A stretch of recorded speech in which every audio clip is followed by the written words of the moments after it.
Now, I think you know why I'm here.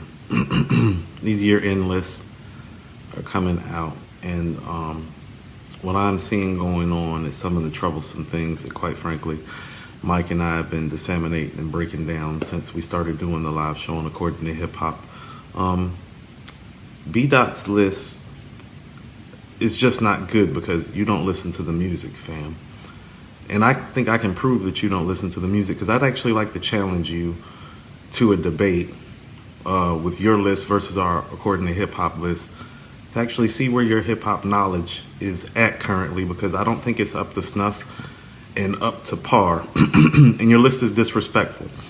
And your list is disrespectful twofold. The first fold of that is that when you have artists and all-time great MCs and poet laureates, emeritus status such as a Black Thought and a Nas, who literally at a later stage in life in terms of hip-hop years are releasing some of their most seminal, renowned, well-rounded, just phenomenal works. The fact that somebody like you, with your presence and your following, your inability to acknowledge that on these lists is some of the most disrespectful things that I've seen recently from hip-hop journalists. And I see you in the threads and the chats right now laughing about these matters when it's really not a laughing matter at all.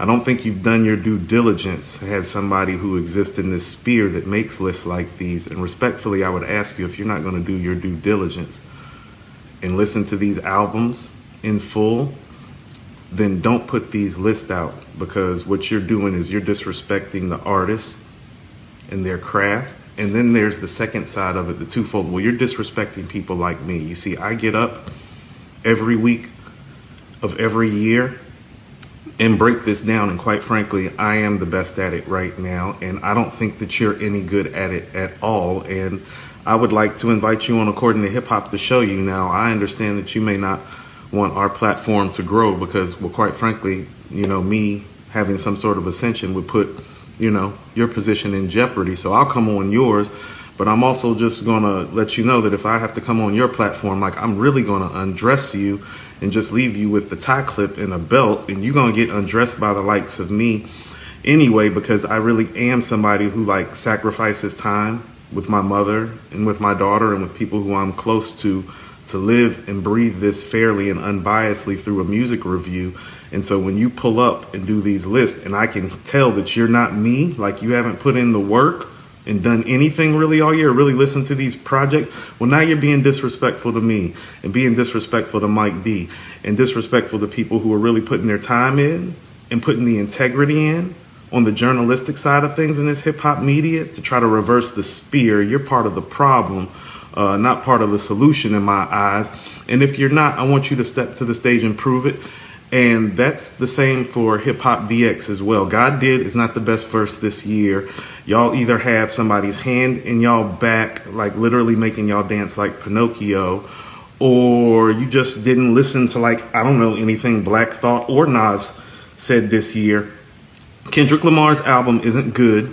It's not worthy of being on any top 10 list. It's definitely not worthy of the #1 spot. And I can sit down and break this down for you all whenever you want. So B-Dot, HipHopDX, this is Coop from According to Hip Hop, respectfully challenging you all to a debate. No more pulling up in the comments or laughing or joking about it or misappropriating the culture. It's like you guys are wrong.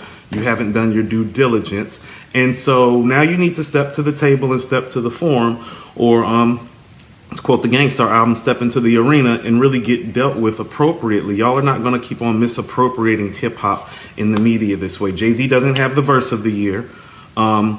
Kendrick doesn't have the album of the year. Y'all are just some dick riders, quite frankly, and it's time that you get exposed. Like, it's a new day. Like, y'all don't control anything anymore. And, you know, I'm going to make it my mission in 2023 to, like, make sure that your light gets a little dimmer as our light shine a little brighter, because you haven't done your due diligence. You don't deserve the spot that you're in.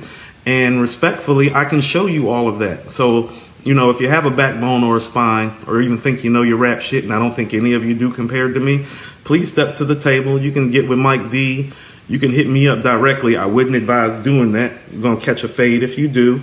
But we can put it together and make it happen. And, you know, you shook. Because ain't no such thing as halfway. Y'all be blessed. I had to pull up about Magic last year. This year I got to pull up about y'all and the fuckery. It's sad that y'all are doing this. Y'all are supposed to be reputable.